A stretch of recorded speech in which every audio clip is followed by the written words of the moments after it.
Hi friends, ಇವತ್ತು ಎಲ್ಲರಿಗೂ ಜೋಳದ ಗುಗ್ರಿ ಹೆಂಗೆ ಮಾಡೋದಂತ ತೋರ್ಸಾಕತ್ತೀನಿ. ಈ ಜೋಳನ 1 ಕಪ್ ಜೋಳ ತೊಗೊಂಡೈತಿ. ಈ ಜೋಳನ ಒಂದು ರಾತ್ರಿ ನೆನೆಸಿಟ್ಟೇವಿ. ಆಮೇಲೆ ಹಾಫ್ ಕಪ್ನಷ್ಟು ಕಡ್ಲಿಕಾಳು. ಇದು ಆಪ್ಷನಲ್, ಬೇಕಂದ್ರೆ ಹಾಕೋಬೋದು, ಇಲ್ಲಾಂದ್ರೆ ಇಲ್ಲ. 2 ಮೆಣಸಿನ್ಕಾಯಿ ಚಾಪ್ ಮಾಡಿ ಇಟ್ಕೊಂಡೈತಿ. ಜೋಳನ ಏನು ಮಾಡ್ಬೇಕಂದ್ರೆ ಈಗ 6-7 ಸಿಟಿ ಹೊಡಿಸ್ಬೇಕು.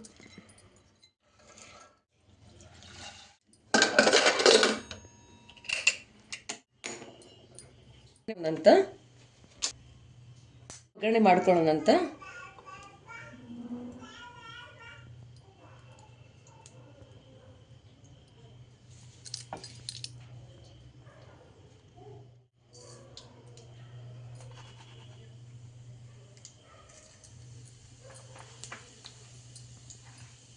ಸಾಸಿವೆ, ಜೀರಿಗೆ, ಕರಿಬೇವು ಹಾಕಿ 1-2 ಕಾಳು ಉದ್ದಿನ ಬೇಳೆ ಹಾಕಿನಿ.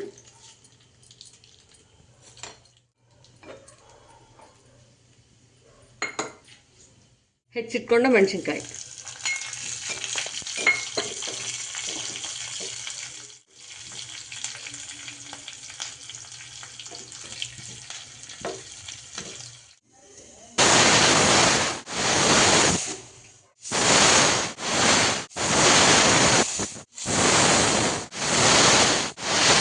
ಸಿಟಿ ಹೊಡ್ಸೈತಿ. ಕುಕ್ಕರ್ ತೆಗೆದಿದ್ದೀನಿ. ಇದ್ರಾಗ ಎಕ್ಸ್ಟ್ರಾ ಉಳಿದಿರೋ ನೀರನ್ನ ಬಸ್ಕೊಳಕತ್ತೀನಿ. ಒಂದ್ರಾಗ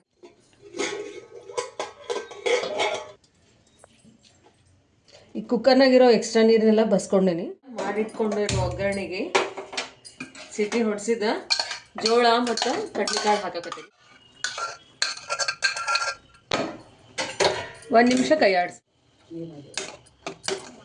ಇದು ಆಲ್ರೆಡಿ ಕುದಿರ್ತಾವ, ಭಾಳ ಕೈ ಆಡಿಸೋದು ಅವಶ್ಯಕತೆನೂ ಇಲ್ಲ. ಈಗ ರುಚಿಗೆ ತಕ್ಕಷ್ಟು ಉಪ್ಪು ಹಾಕಬೇಕು. ಇದ್ರೊಳಗೆ ಒಂಚೂರು ನೀರಿನ ಅಂಶ ಉಳಿದಿರ್ತೈತಿ. ಆ ನೀರಿನ ಅಂಶ ಹೋಗೋ ಮಟ್ಟ ಕೈ ಆಡಿಸ್ಕೋಬೇಕು. ಆಮೇಲೆ ಒಂಚೂರು ರುಚಿ ತಕ್ಕ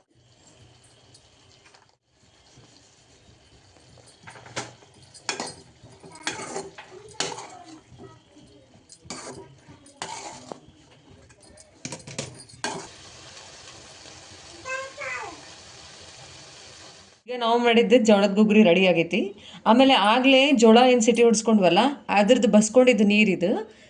ಇದ್ರೊಳಗೆ ಭಾಳ ನ್ಯೂಟ್ರಿಷನ್ಸ್ ಇರ್ತೈತಿ. ಅದಕ್ಕೆ ಒಂಚೂರು ನಾನು ಉಪ್ಪು ಹಾಕ್ಕೊಳ್ತೀನಿ. ಉಪ್ಪು ಹಾಕ್ಕೊಂಡು ಕುಡಿಬೋದು ಇದನ್ನು.